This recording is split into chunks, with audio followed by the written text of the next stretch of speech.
Good morning. I won't lie, it feels a little bit early, but I am so excited about this session. And before I talk about the panel, I wanted to give you a quick reminder about the AHA cards in your packet. We're going to be compiling those and using those for the session this afternoon with the Education Design Lab. And so please take a moment. I'm sure you'll have lots of aha moments during this session and your other sessions. You can either fill out the physical card and put it in the box right outside the ballroom, or you can post it on social media with our hashtags and our conference hashtags. So, well, one of our goals at NISTS is to help you sift through all the information out there and find the very best information about transfer, the very best transfer research to help inform your work.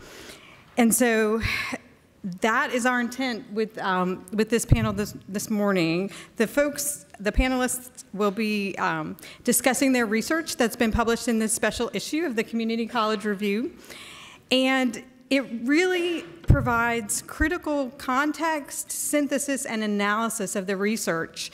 And it also lays out a path forward for future research. And as Debra Bragg stated in the beginning of this publication, even after years of attention, possibly more than any other concern to community colleges, important questions remain that deserve to be answered to better serve students. So the work of these researchers reiterates the fact that we don't just need more research on transfer, we need better research, more strategic research, research that builds on rather than replicates our existing research and addresses the gaps. So I encourage you to listen, to ask questions, attend the individual sessions that the authors will be presenting, and to read the special issue. And so now I'm going to turn it over to Mark D'Amico, one of the editors of the journal, of this special issue.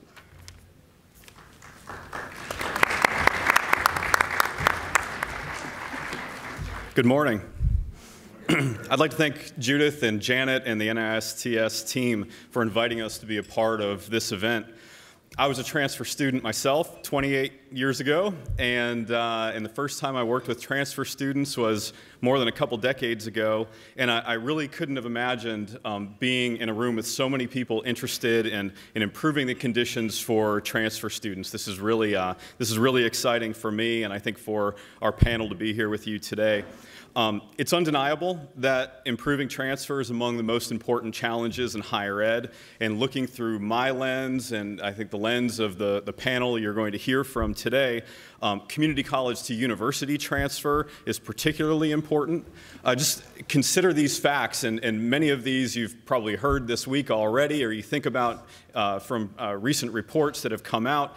The Georgetown Center on Education and the Workforce reported that 99% of jobs gained since the Great Recession have been filled by those who have at least some college, with 73% of those jobs filled by those with baccalaureate degrees. Transfer matters. Community colleges account for about 42% of all undergraduate enrollment, but 44% of African American enrollment in higher ed, 56% of Latino enrollment, and in a report released by NCES just today, we know that 46% of first-generation college students are starting their higher ed careers in the community college. Transfer matters. The GAO last year reported that about a third of college students transfer, and and they're on average losing somewhere around 40% of their credit upon transfer. Transfer matters. And we also know that, depending on the study you look at, as many as 4 out of 5 community college students intend to earn a baccalaureate, but not nearly that many transfer, and even fewer ultimately earn that degree. It's because that transfer matters that Debra Bragg and her team held a meeting of scholars at the Gates Foundation in Washington, D.C. in 2016. And during that day of discussion, the group focused on 3 primary themes: student access to and participation in transfer, the transfer function and pathways, and transfer policy. We at Community College Review saw this as an opportunity to publish a special issue which I have a copy of here, relevant to those themes, and we included many of the scholars who were present that day at the Gates Foundation meeting. So the issue that we published late last year is available at the link. So you have a handout. We spread some handouts throughout the room, and there's the URL there to the journal. Because NISTS is hosting this conference this week, Sage, our publisher, has provided open access to that issue all week for you. So if you go to that link, or I tweeted something out today with the link, if you go to C College Review, at C College Review on Twitter, you can get the direct link, and so download all of them. This is your chance to have free access. And they provided, they're offering that link again because of the conference and because Sage also knows that transfer matters. So during the session, you'll hear from our lead authors from the special issue as well as my co-editor. And they'll come up in this order and provide their remarks based on their articles. First will be Jason Taylor, who's in the Department of Educational Leadership and Policy at the University of Utah. And his article addresses the multiple dimensions of transfer, examining the transfer function in American higher ed. And then we'll have John Fink from the Community College Research Center. And his article is Takes Two to Tango, Essential Practices of Highly Effective Transfer Partnerships. Then we'll have Xueli Wang from the Department of Educational Leadership and Policy Analysis at the University of Wisconsin-Madison, talking about her paper on the role of aspirational experiences and behaviors in cultivating momentum for transfer access in STEM, variations across gender and race. Then Michelle Hodara from Education Northwest will talk about her piece on exploring credit mobility and major specific pathways, a policy analysis and student perspective on community college to university transfer. And then we'll have Debra Bragg, Director of the Community College Research Initiatives Group at the University of Washington, Seattle. Debra wrote the foreword for our special issue, but today will come after the lead authors of the main articles to provide some synthesis based on what you're going to hear today and what was included in the issue. Then last will be Matt Giani, my co-editor of the special issue, who's at the University of Texas at Austin, and Matt's going to facilitate discussion. So throughout the panel presentations, please be thinking of questions. And when we get to Matt and he comes up here, we want you to come up to the mics and ask questions of our panel with the time remaining. So again, thanks for being here. Thanks NISTS for having us. And now I'll turn it over to Jason to get us started.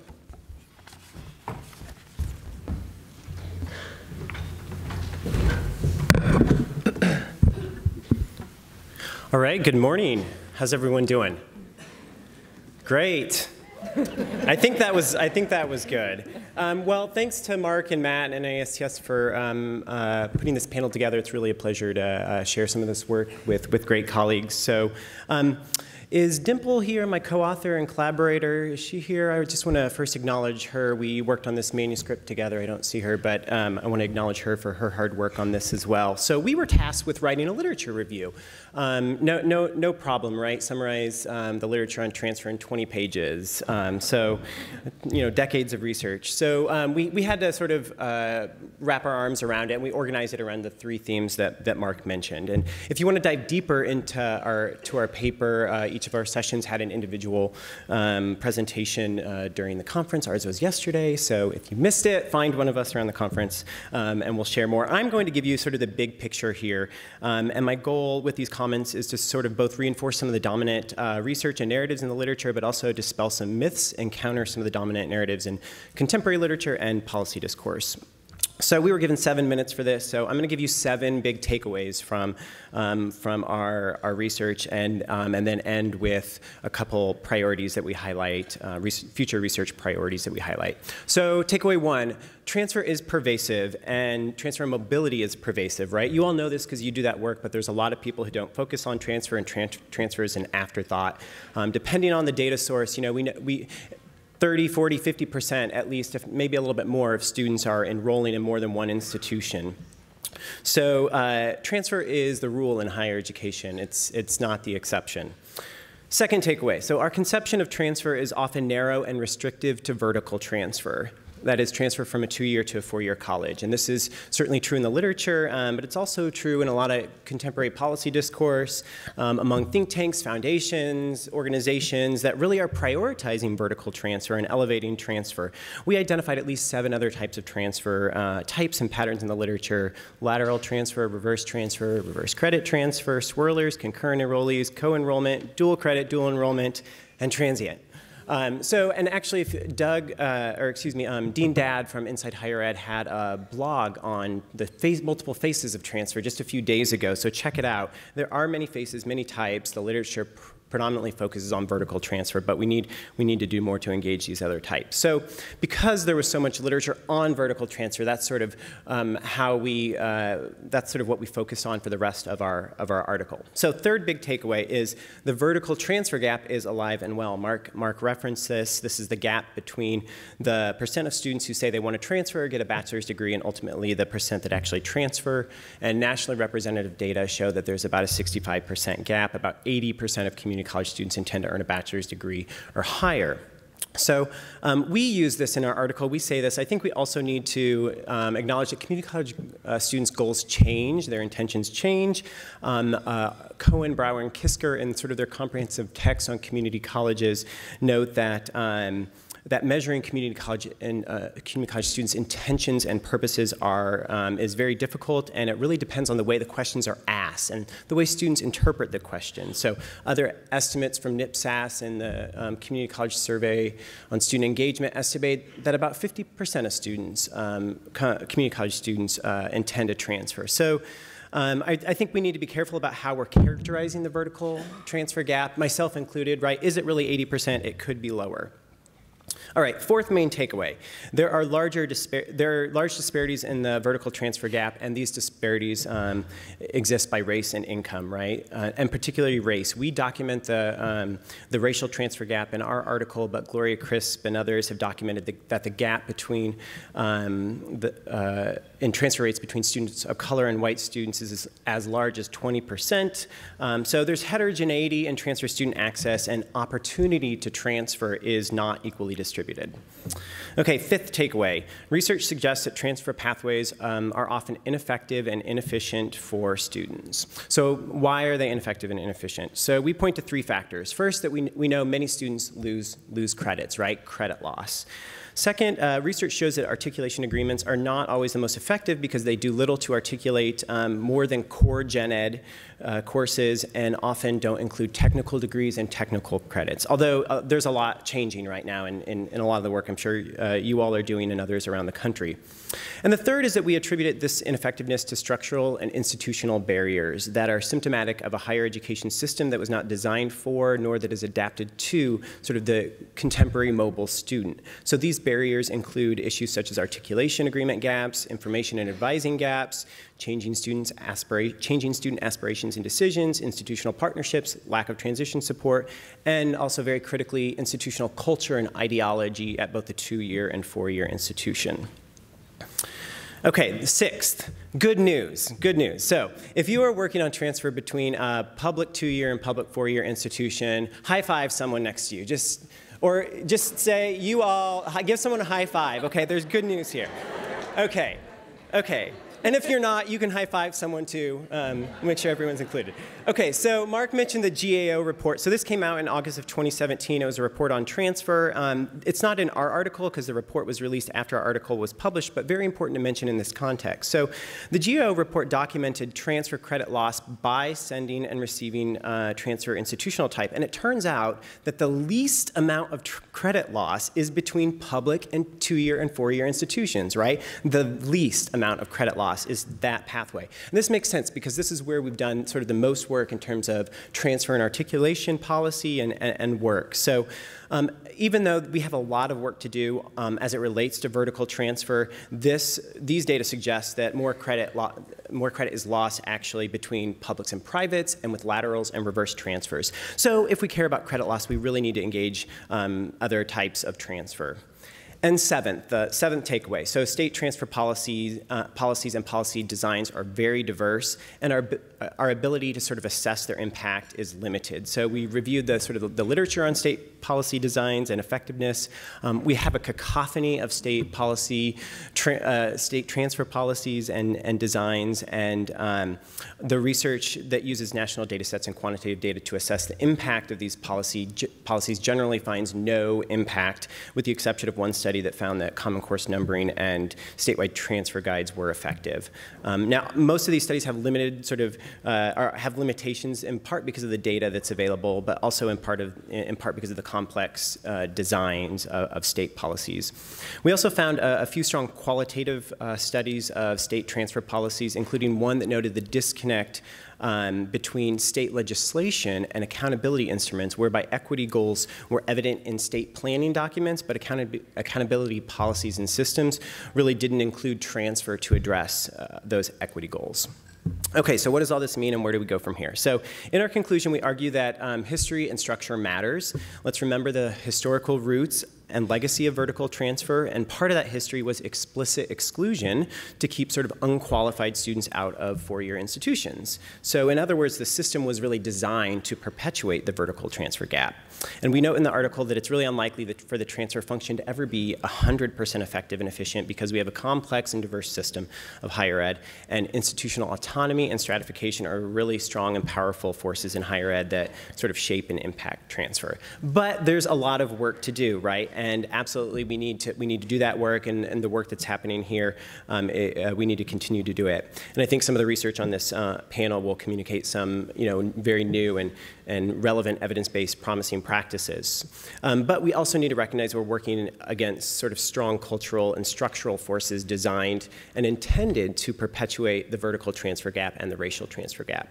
So 5 areas for future research. 1, extend research beyond vertical transfer. 2, we need to better understand what explains and perpetuates inequalities and inequities in vertical transfer outcomes and experiences, and then implement and evaluate new programs so we have better evidence.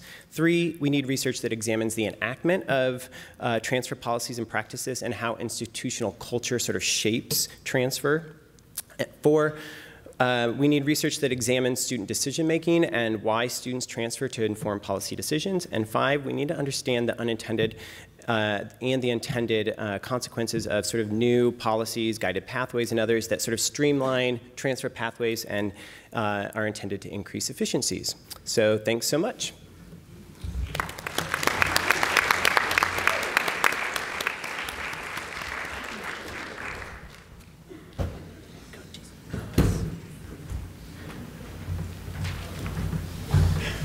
Good morning, everyone. So I'm John Fink. I work at the Community College Research Center, and hope everyone's doing well this morning. I'm a new parent, and I got 10 hours of sleep for the first time in 3 months. So I'm feeling like a new person. Thank you. Oh, thank you. Thank you. So I'm going to be talking about a paper about transfer partnerships, thinking about transfer performance of institutions at the level of a community college and a university partnership. And CCRC has had a really great and productive relationship working with the Aspen Institute and the National Student Clearinghouse Research Center. And it's been generously supported by the Gates Foundation and the Helmsley Foundation, as well as the Carnegie Corporation. So lots to talk about. There is a follow-up session this afternoon where I can dive more into some of our broader findings, but this study, it's really fun to talk about because it was one of the first things I worked on when I came to CCRC from the University of Maryland. So any Terps in here this morning? Yeah, so awesome. So I worked with transfer students at the University of Maryland and then started doing research with this project. And what we were doing is we were working with National Student Clearinghouse data on a cohort of entering community college students nationally. We released a study called Tracking Transfer in 2016, and I was here a couple of years ago presenting on that. And one of the things that we found, aside from that, the transfer outcomes are much lower than we would like them to be, and there are these equity gaps. But one of the key findings was that there's so much variation in institutional performance, both in terms of how community colleges are doing, sending transfer students and graduating transfer students, as well as four-year institutions receiving community college transfer students and graduating them. And I think that one of the key things in that variation, there's some hope there because Clearly, like, practices matter, what colleges are doing, what you all are doing, learning at these conferences, bringing back to your campuses, and implementing. This is, moving the needle and helping students to succeed on your campus. So as a follow-up to that study, we wanted to find out which are the institutions nationally that seem to be doing this quite well, seem to be helping a lot of community college students transfer, as well as complete a bachelor's degree after transfer. But if you think about how do we find institutions doing that well, you can't just look at a community college or you can't just look at a university. You really have to look at a combination or a partnership between a community college and a university. Hence, it takes two to tango, right? If you want to transfer a lot of students and have a lot of them graduate, it's really about partnerships and the work that you do across your institutions and work with colleagues. So that was kind of the frame for the study. There has been some work on partnerships in the literature, and I think that this is really adding to what we know about successful partnerships by visiting places that are doing well as identified using this really rich National Student Clearinghouse data, looking nationally at a cohort. So I just want to talk a little bit about the methodology, because it's, I'm kind of a nerd and I like to talk about that, but I will focus a lot on our findings. We had kind of 3 broad findings, which I'll kind of go into. So this was a mixed method study. There were essentially 2 steps. The first step was identifying successful partnerships using this national data set. The second step was then going and visiting these partnerships and conducting interviews and basically asking them, what are you all doing? You look like you are doing pretty well, so does this make sense? For the most part, they said, yeah, actually, I guess these numbers do make sense. So that's always a good sign. We were kind of curious to see, like, would they even kind of, would it make sense to them that we identified them nationally?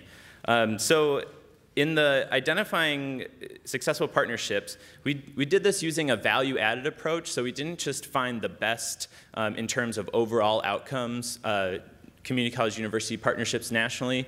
We used regressions and controlled for student characteristics, institutional resources, basically a lot of information from iPads. And then we identified the partnerships that were doing much better than expected. So that's why we're calling them highly effective. So this is controlling for their sort of resources and their student compositions. We wanted to go to the institutions that were doing much better than we had predicted.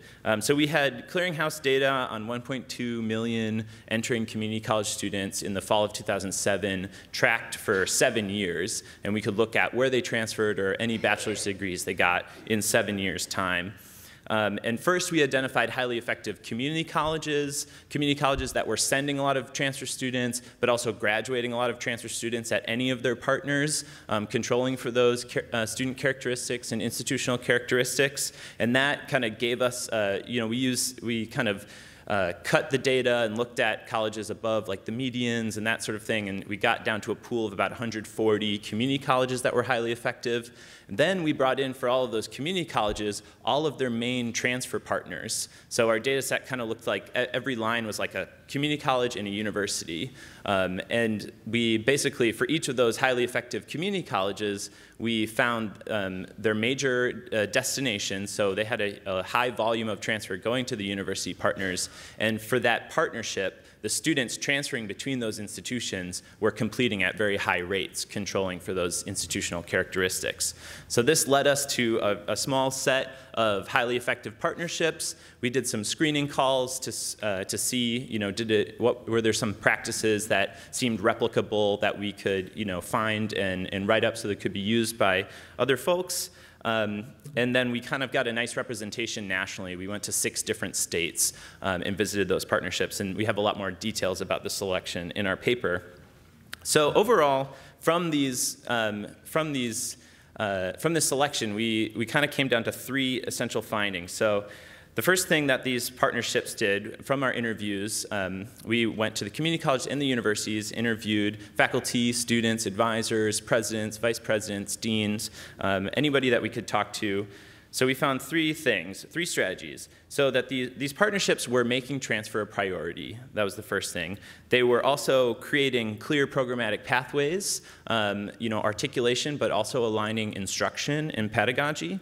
And they're also providing tailored transfer student advising or sort of support along those pathways. And I think that those 3 things really work together. I think you could think of working with your partner to maybe just align the articulation, but then if you don't make sure that students know those transfer pathways, you don't provide them support through the pathways, it might not work out well. So I think of this as like a holistic sort of reform where you kind of need these three parts to work together. Similarly, if transfer isn't being made a priority, especially at universities, and there's not incentives for faculty to work with community college faculty to articulate the pathways, then it's hard to really create a seamless, academic pathway where all the credits don't just transfer, but they also apply to the bachelor's degree. So I think that these three strategies, making transfer a priority, creating clear programmatic pathways and aligning instruction, as well as providing tailored transfer student support throughout the way, really kind of worked together, and it kind of made sense that these institutions were highly effective. So I don't have much time to go into the detail of there's a lot of specific examples in the publication from our great colleagues. I see someone from Holyoke Community College, which was one of our sites that we visited.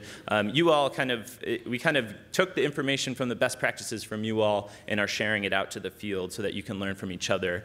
I do want to just mention that as a result of this research, we've created a lot of tools that could be very useful at your institution. We have a rubric or kind of a self-assessment tool that goes through each of our practices from highly effective partnerships and allows you to think about, okay, are we doing this? To what extent? Gives you some questions to consider. And we've also created a tool for the sort of transfer data that you all might need to improve transfer outcomes at your institution. A sort of thing that you could hand to your IR office and say, we'd like you to replicate these sort of protocols or these sort of data points so that we could compare it to our state average and our national average. So those are some tools that exist. These are all available on our website. I'll be taking some time to go more deep into the examples from the playbook as well as the tools in the session this afternoon. So. But that's all I have to share with you now, so thank you.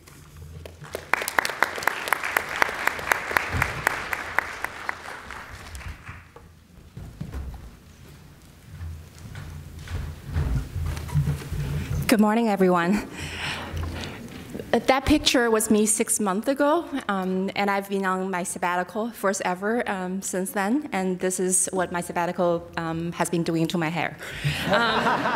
And on a more serious note, I've been feeling a little bit off track and lost some of my momentum. As a transfer researcher, I've been really spending a lot of time lately thinking and writing about this idea of building momentum toward transfer, particularly in STEM fields of study. So in the next 7 minutes also, I ask that you think with me around several key terms or issues related to transfer. First, transfer in STEM fields of study. Second, students' aspirational momentum toward transfer. Third, transfer support and services. Fourth, gender and racial disparities in the transfer process. I don't have a last one. Oh yes, the intersection among all of these. So these are the key words underlining some of the work and thoughts I'm going to share with you today. And this work, co-authored with Xueli Li and Amy Prevost, came out of our STEM transfer project, which is a longitudinal mixed method study supported by the National Science Foundation and conducted in Wisconsin. So just briefly, why do we care? We know from research, and I've conducted some of this research using national data, that many students beginning at two-year colleges are interested in transferring and pursuing STEM fields of study. But oftentimes, their initial aspirations toward transfer in STEM are not going to be realized. A particularly troublesome trend is that women and students of color face even more complex sets of barriers, and the gap between their initial aspirations, which are oftentimes even higher than their white male counterparts, and this gap between their initial aspirations and their realized goals is even more present. So this apparent gap between initial and realized goals really just make us wonder about what are some of the underlying mechanisms underlining not only the initial cultivation of students' aspirations, but also what are these mechanisms that are going to sustain them toward realizing their goals. So as I mentioned earlier, as a transfer researcher, I've been really arguing for this idea of building and sustaining students' momentum toward transfer. And a very important piece of that framework is the so-called aspirational momentum, meaning that students can continuously commit to their initial goals and figuring out ways and supports in order to realize those. So guided by this idea of building aspirational momentum toward transfer in STEM, we analyzed survey data, transcript data, and interview data from a cohort of students beginning in public two-year institutions in Wisconsin in fall 2014 and followed them over time until today and also moving forward. We, in this particular study, we're really curious about what helps build and sustain students' aspirational momentum toward transfer in STEM, in particular, over time. And so also we're curious to know, are there any racial and gender disparities in this process? If so, in what ways? Particularly, we're curious about any potential factors that are more actionable, such as support for transfer, transfer service usage, transfer-oriented interactions, and also transfer information acquisition. We hypothesized that these more actionable or so-called multiple factors may really contribute to students sustaining their aspiration toward transfer in STEM. And also in terms of their aspirational momentum 2 years later, we were because we were following these students through both survey data collection and qualitative interviews, we're able to see whether they really maintain the same initial aspirations toward transfer in STEM 2 years later, and potentially even more longitudinally. So what did we find? The short answer is that there is significant differences based on gender and race in terms of how students' initial engagement in those kinds of support and transfer student service usage and transfer information acquisition, and in how they relate to students' aspirational momentum towards STEM transfer 2 years later. And especially in terms of gender, we found that in terms of gender, we found that male students who utilize transfer services more frequently are more likely to maintain their aspirational momentum. By contrast, female students engaging in more transfer service usage were actually less likely to maintain their aspirations in terms of transfer in STEM. We figured there might be some particular mechanisms in the context in which transfer service is being offered, and women might feel less at home or be exposed to a context that discourages their aspirations in transfer in STEM. And here I'll just read one quote from one of our interview participants who also participated in our survey, and she is far from the only voice, female voice, who shared these sentiments. And this is Gwen. She is an aspiring STEM transfer student in the environmental health program. And this is what she shared with us when asked about her overall college experience. I think just being who I am makes a difference. Being a girl and being kind of small and whatever, I think that makes a big difference. I don't think people always take me seriously. I've gotten some condescending comments even from the classmates that I like in the program. Have made reference that, I'm not as smart as them. There are only 3 girls in the program, and the rest are guys. So I can already see the difference there and then. I know there's some people that give the instructor a hard time, I think just because she's a woman. So that definitely sticks out in my mind as a barrier. We also uncovered some differences based on race. White students who reported that they receive more support for transfer are more likely to maintain their aspirational momentum in STEM transfer 2 years later, while Hispanic students and Black students are less likely to maintain their aspirational momentum when they initially reported more support for transfer. So why do students of color who experienced more support transfer are in fact set off track toward transfer in STEM? And this is really something that has been really perplexing for us as researchers. We know from past research that there is a deeply seated academic culture that impedes the formation of science identity among students of color. So students experiencing initial support for transfer might be more out there in terms of pursuing the STEM transfer potential. And by way of doing that, they might be more exposed to this culture that is not very conducive to the formation of their own identity as a STEM learner and professional. So this is some of the major practical takeaways from these gender and racial differences that we uncovered from our research.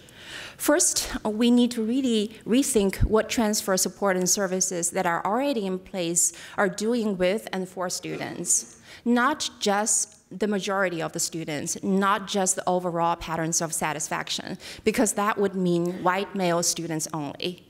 We need to really think about potential ways these mechanisms and services might be influencing women and students of color in different ways, and sometimes even to their detriment. Second, the social and cultural aspects of student experiences must be addressed in the transfer support mechanisms in order to truly help women and students of color maintain their momentum toward transfer in STEM. And here are some practical strategies based on not only our own research, but also some prior work. First, role modeling by providing success examples of people who look like the students. Two, supporting obligations to family and work and addressing financial concerns. Third, fostering community and networks among underrepresented students sharing the same transfer goals. Fourth, mentoring to develop personal and professional relationships that improve academic and social and professional development. Fifth, developing stronger identity as a STEM learner and future STEM professional. And six, creating synergistic programs that align upward transfer, degree completion, as well as career preparation. So I'll leave my presentation here now, and I'll welcome your thoughts from here on. Thank you.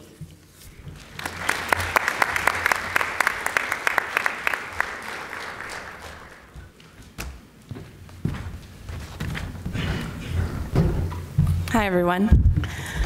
So my name is Michelle Hodara, and I'm a researcher at Education Northwest, which is a nonprofit in Portland, Oregon. So it's great to be here in Atlanta, Georgia.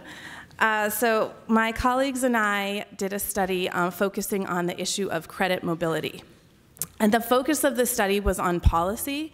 And so when you think about policy, when you study the legislative statutes in these states and thought about policy, what most of the policy has been around the most traditional form of transfer, vertical transfer between public institutions within a state or a system. So we really looked at the unit of analysis with states and higher education systems, and we were studying policies around vertical transfer and credit mobility.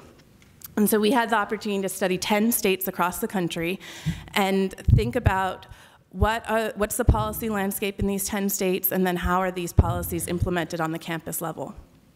And so in studying the issue of credit mobility and talking to one administrator after the next, a lot of them said, we don't have a problem anymore with the transfer of credits. It's almost unheard of now for students to lose credit, like the outright loss of credits when they're going from a community college to university. But the issue now is that when students take their credits from community college to university, they can't apply them to the major that they select at university. And so there's the issue of credit applicability. So we really honed in on the problem of credit applicability in this study.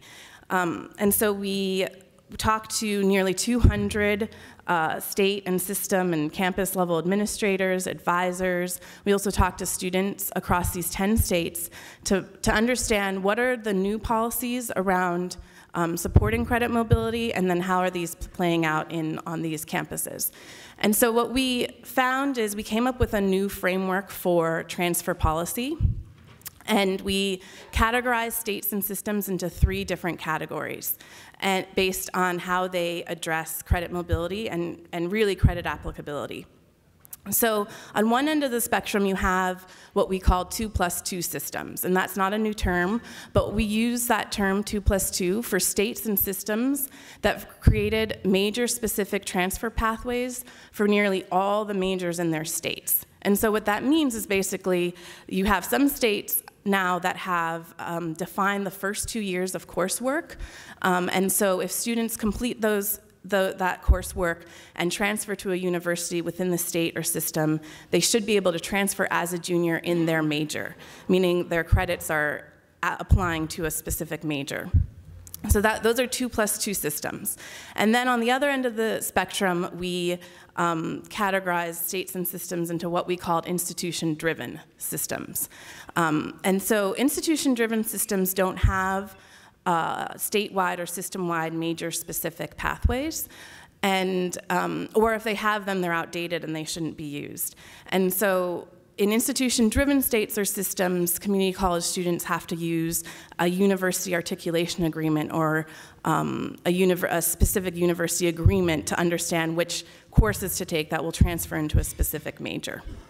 And so in both 2+2 and institution-driven systems, you see similar policies around the Common Core or transfer associate's degrees. But when it comes to credit applicability, they have a wide variation in state and system policies, where you have, on the one hand, major-specific transfer pathways, and on the other, no statewide or system-wide policies around major-specific transfer pathways.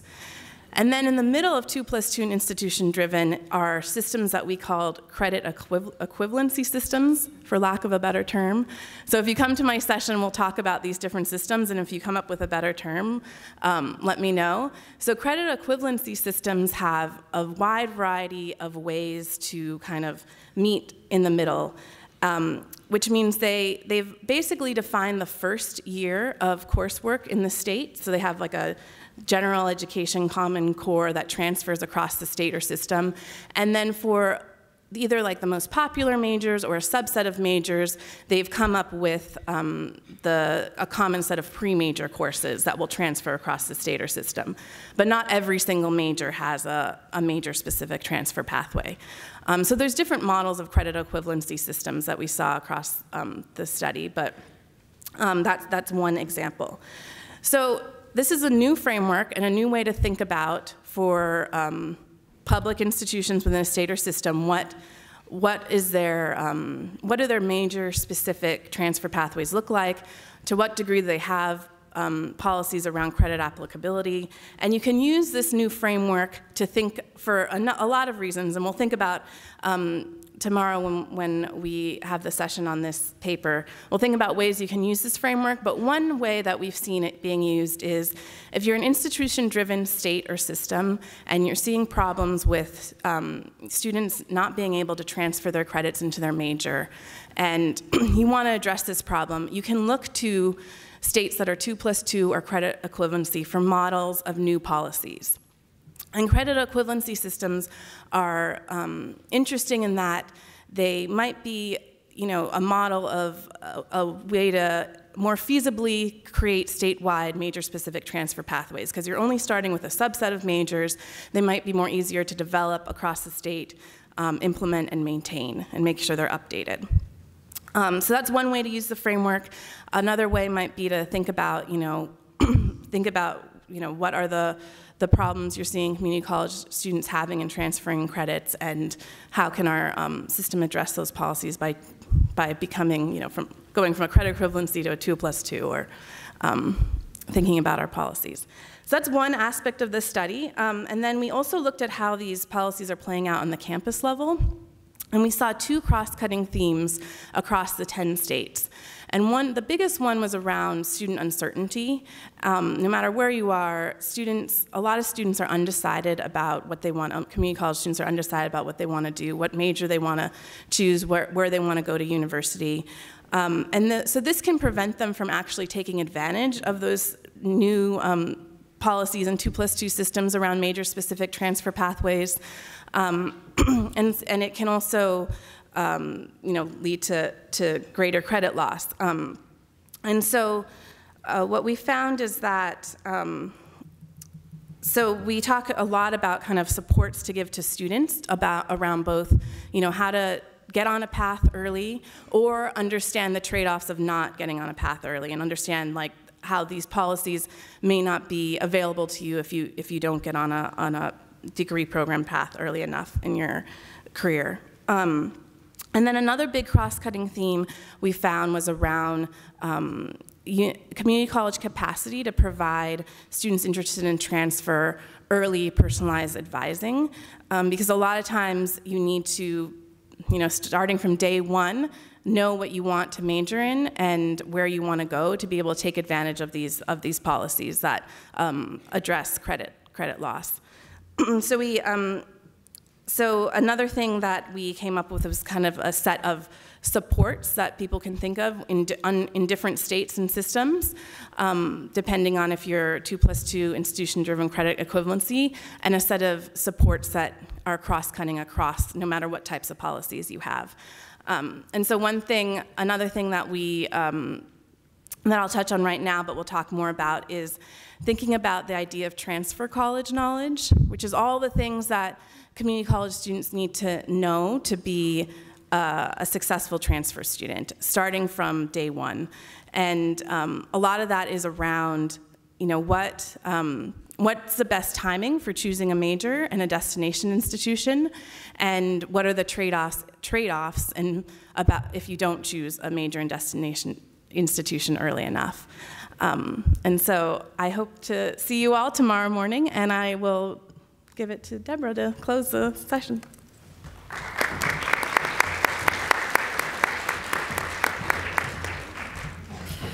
Well, clearly you have a few nuggets of really important research that we've shared this morning. I want to kind of bring us back to this organization. The S in the middle is about study of transfer students, which is what brings us here today.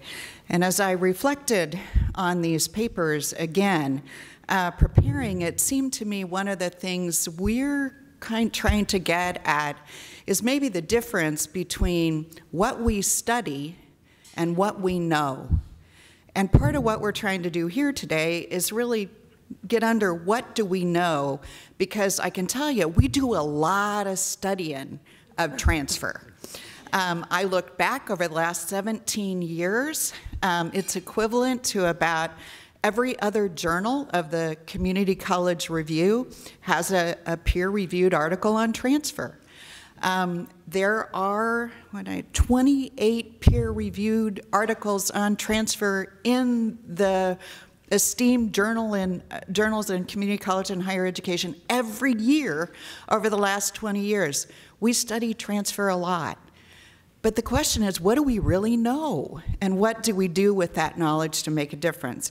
I think that's what my colleagues have been trying to do here with this work, and I'm really proud to have had the opportunity to bring these folks and other people together, and again, credit the Gates Foundation for giving us an opportunity to do this. I'm going to thank these folks for their papers. I'm not going to review them. I want to give our just a few minutes for us to have a conversation. So I won't do that. I will highlight the three major areas of research that this group and others have suggested we still need to know a lot more. One is how transfer and articulation systems that currently exist, how do they really work? And how do they advantage and potentially, and we know well, they disadvantage some of our students too. What do we know about that and how do we change it? The second is to think of transfer as an ecosystem. The relationships that John talked about between institutions. Yes, we have a few studies of partnerships, but we don't have very many studies of partnerships. Leah Wettstein, my colleague from University of Washington, is here. Our paper is about that tomorrow morning, so we're very interested in this sort of ecosystem idea.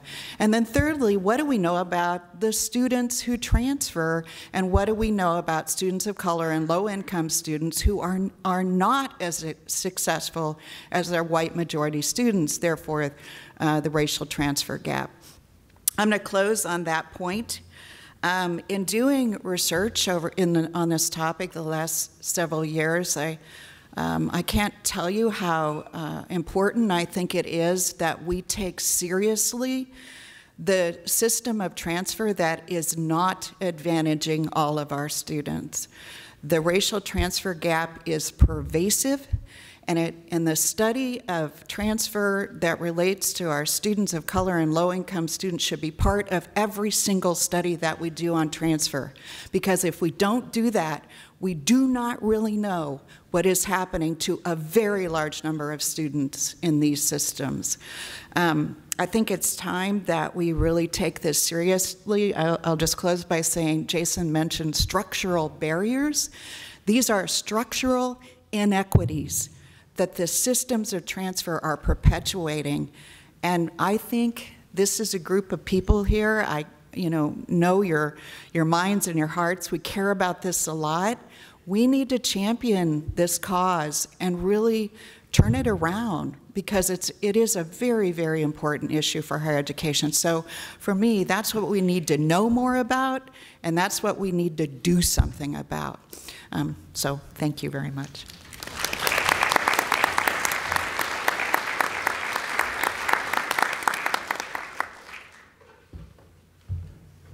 Hello. Well, thank you. This is my first time at this conference. I'm privileged to be here. Thank you for the opportunity. Thanks to CCR for the opportunity to serve in this capacity.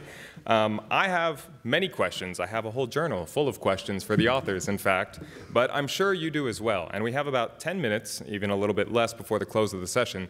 So I'm going to give you an opportunity to ask these distinguished panelists some questions that might have been stimulated by their remarks. So if any of you have questions, feel free to come up to one of the mics and get the conversation started. While we're waiting for the first person to join, maybe I'll start off with one question. Transfer students often appear invisible, particularly in data systems, given the emphasis on first-time, full-time students. As researchers, obviously data is very important to us. Can you talk a little bit about the role of data in highlighting the experiences and outcomes of transfer students? And do you have any examples of states or institutions that are really leading the way in terms of their use of data in order to effectively support transfer students? Ooh, I should have given the questions beforehand. That was sorry. Anyway? Can I just say, I think this is kind of the flip side of what Matt is saying. I think we have a really serious problem with data on transfer, and many of the states that we work with are really challenged to know what is happening with their transfer students. So I can't give you, 5 examples of how, I'm sure there are good examples of how data are being used. I went to a session presented by Georgia yesterday. There looked like some really promising things happening there. But it is a serious problem. Yeah, I would just add, there's not good transfer data from the federal government. There's like transfer in enrollments, but it doesn't split out by community college versus university. I was talking to someone yesterday about this who thought like, oh, I should be able to find how universities are doing with their community college transfers in terms of their bachelor's degree outcomes, right? No, that's not available anywhere unless a state provides that. There are a few states that do. So, I mean, I think the clearinghouse has really served that purpose to get transfer data to folks. But I remember when I was working at the University of Maryland, I never saw clearinghouse data, and I didn't, know how to access that or even how to get bachelor's degree outcomes on community college transfers. So I think there's both a lack in data, but also a lack in usage of data. And I think generally folks at the community college and universities don't know how their transfer students are doing, let alone what the racial equity gaps are, and these other things that are really important to scrutinize or to look by programs. So we've worked on like templates and sort of reports to help provide guidance to institutions on running that using clearinghouse data, merging it to their own student records. And I think, there are, I can't think of specifics, but I think some institutions are obviously more advanced at this than others, but it's a resourcing thing too. A lot of IR shops at colleges are just like one person. So I think that matters a lot too. I would just add that, maybe one way to think about this to address the problem is to think about all of our students. If we think about the multiple types of transfer and the way that credits are moving, if we can think about all of our students as transfer students. A lot of our first-time students in iPads are coming in with dual enrollment credits, right? They're transferring those credits. So maybe if we can sort of rethink, who transfer students are, which they're the majority of our undergraduate students. Just one more brief piece from the student's perspective. I think it's critically important to find rigorous ways to capture their educational intent, especially over time. And I know my colleagues at Madison Area Technical College, IR, and they have started to collect intent data. It's not perfect. It needs to be refined. And it's not just, students want financial aid, so they're all saying things. And just blame the way in which the data are being collected and not being perfect. But there are robust ways to think about how we capture student intent and how that change over time. Yeah, please. I'm sorry, I cannot reach a reach. Hi everyone, I'm Isabel and I am from Loyola Marymount University. And I have a question for Michelle. As you look at for credit mobility, I am wondering if you look at how a lot of students lose credits on remedial courses, and what has been like the policies on remedial courses with states that, and I mean, a lot of students don't even get to take major courses because they're trying to get college ready, and that's where a lot of our students lose our credits. I want to get more information on that. So, yeah, I don't know of any states that allowed transfer of remedial credits from community college to a university. So yeah, it's a huge problem. And I think the one thing we are hoping that we see more of and study more of is just at least transferring what you complete at one community college to the next, and so that you don't have to retake a placement exam and start over in your sequence, or so even starting there I think is an important place. So basically if you take a lower level remedial math class at one community college, and you go to another one and do a lateral transfer, you don't start over. You get to take the next course in the sequence, and you don't even see that in a lot of the states we study. And so I think that's the place to start with the transfer of those credits. Any other questions? Okay, I'll ask one more. So if I had to characterize the higher education system, some trends I might point out are declining state appropriations over the last 3 decades or so, relatively flat federal financial aid for students, and in many places a declining population of high school graduates and declining enrollments in college overall. And I see that some of those forces could potentially breed competition between institutions over students and over enrollments in contexts where funding is primarily driven by enrollments. But of course, effective transfer requires effective partnerships, right? That you need to have trust and collaboration and cooperation between institutions. What are ways in which state policy and institutional policy can create those environments in which trust and reciprocity and cooperation are promoted, and some of those forces are kind of operated against? So one thing I'd point out is in a lot of our conversation, it'd be interesting to think about what the image is in our head of a transfer student. Because I'm guessing a lot of us are thinking traditional age students. Mm-hmm. Those are the students who are in high school. Those are the students whose numbers are dropping in college. But there's a very large population of people who still need a college education, adult learners. Adult learners transfer. We have very little policy that really promotes and serves well many non-traditional students. So that's where I would focus. I think you're getting at that, Jason, when you're saying we need to think of all of our students. We still think of this fairly focused group of students, and therefore the problem, is partly the problem that you mentioned. So anyway, I say we do need to think about who the students are. Mm-hmm. Yeah.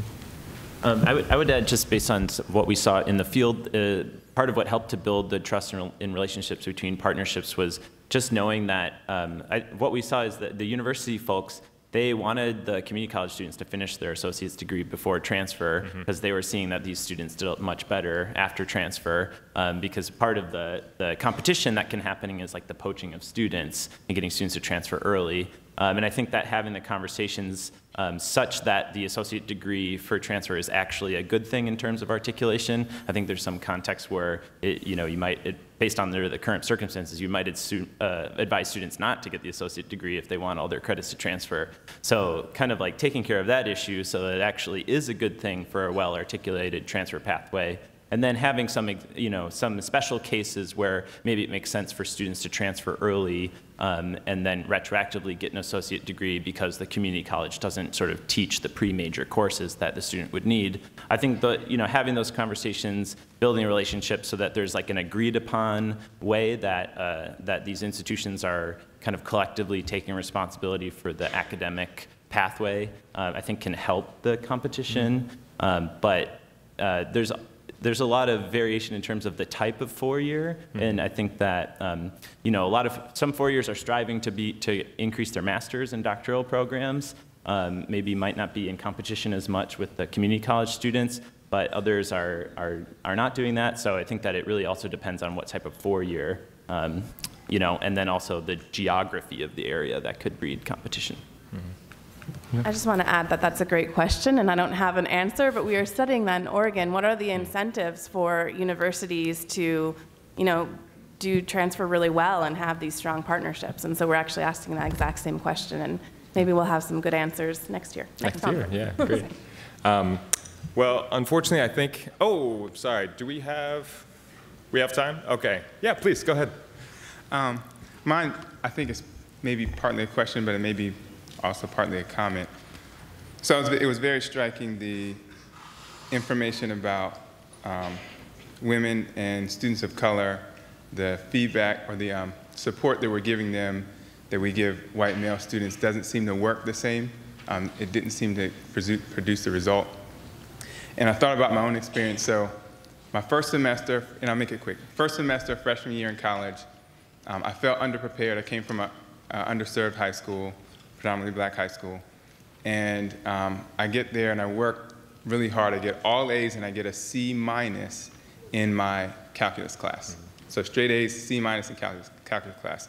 I was in a program where we were supposed to meet with an advisor to kind of go over how you did your first semester freshman year. And so I go in there and he sees my grades and he says, well, you got over 3.0 first semester freshman year. You did great. You don't need to be in here. And we ended, and he was an African-American male, and we ended the meeting right then. And I walked out feeling like, oh, well, I'm doing okay. I got over 3.0, I'm a freshman. When I walked in, what he didn't know is my dad got a full scholarship, Duke engineer. Math was my strong subject coming into college. I hadn't taken calculus, but math was my strong subject. And because it was my strong subject, I didn't study math at all. I'd look at it the night before and, I was really cocky about math.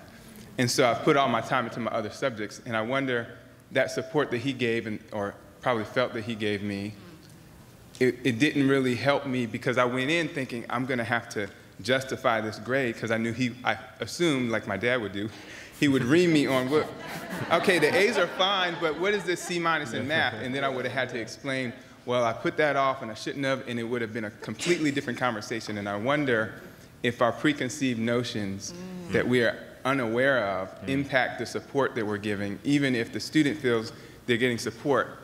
Is that the same support? Because we have our own notions in our mind. Even as an African-American male that was the mentor of me at that time, the preconceived notions are so deep and so strong, it can still impact the outcomes. So it's my thought. Excellent question. Yes. Yes. I just say your story yeah. lends such rich context to the implications of our work. That's all I have to say. Yeah. Thank you. Thank you so much for sharing. I like that idea that you want high expectations in the classroom, but you also want that as an advisor when you're delivering student services, and to embed high expectations everywhere. Yeah, there's like a bigotry and low expectations. Yeah. Okay. Oh, there's like a sort of a soft bigotry and low expectations, So yeah, thanks for sharing your story. Yeah. Thank you. Yeah. Okay, and we'll conclude with one last question, then we'll break. Yeah, please. My question is for John Fink, and I'm Crystal Roscom from the University of Montevallo. So I am with a four-year university. We recently created some pathway partnerships with some local community colleges. And my question is, in your research, did you run into any universities that had partnerships that they created with a community college, that they did everything that ran down the list of what the community college wanted in a partnership, but that when it came time to help the university promote it, that the community college just didn't hold up their end of the bargain and make it a true partnership? No, I mean, I think we were visiting partnerships that seemed to be working quite well together, but yeah, that stinks. I'm sorry. Yeah, I mean, you'd think like if you're collectively making it together, there's like buy-in, the right people at the table. So yeah, no, I don't know. Next step is to study partnerships that aren't working well. So if your partnership's not working well, come chat with us. Yeah. Right. Yeah. Well, on that note, I believe we do have to conclude. I'll just make 3 quick comments. First, I encourage you all to read the articles yourself. This was a very brief introduction, but please check out the special issue. Second, attend the presentations that our panelists are going to have later on in the conference. And third, contribute to the discourse and the literature. Let us know your experiences and thoughts, and please help me thank the panel one more time.